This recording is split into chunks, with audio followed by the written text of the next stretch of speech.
តូចដល់ធំខ្ញុំមានតែបា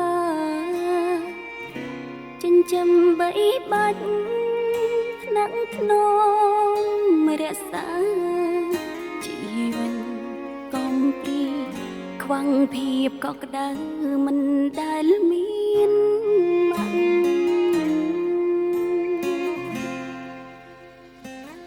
ម៉ាក់អើយម៉ាក់តើម៉ាក់ភ្លេចហើយឬនៅថាកន្លងទៅធ្លាប់មានកូនម្នាក់ម៉ាក់ឆ្លោះនឹងតាគ្រួសារបែកបាក់ទុកប៉ានឹងម៉ាក់ធ្លាក់លើទ្រូងកូនរហូតសពថ្ងៃមុខម៉ាំងយ៉ាងណាកូនមិនដែលស្គាល់មកបានទៅចោលតាំងពីកូននៅមិនទាន់ដឹងក្ដីឃើញគេមានម៉ាក់ហើយរករាល់ថ្ងៃកូនកេងស្រមៃចង់ឃើញមុខម៉ាក់ហើយម៉ាក់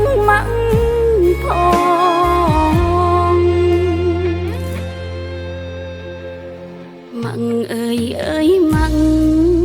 មករកកូនមកម៉ាក់ណាអូនអន់ទះសាចង់ជួបកូនលោចង់ឲ្យម៉ាក់ផ្ដល់ភាពកងក្ដៅម្ដងកូនផងចង់មានអនុស្សាវរីយ៍ជាមួយនឹងម៉ាក់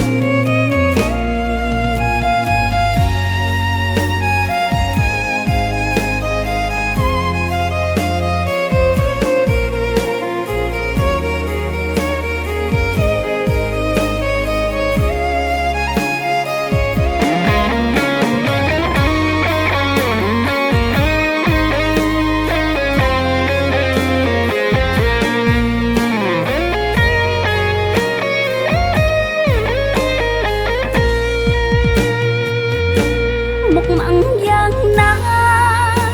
កូនមិនដែលស្គាល់មកបានទៅចោលតាំងពីកូននៅមិនទាន់ដឹងក្ដីឃើញគេមានម៉ាក់ហើយរករាល់ថ្ងៃកូនកេងស្រមៃ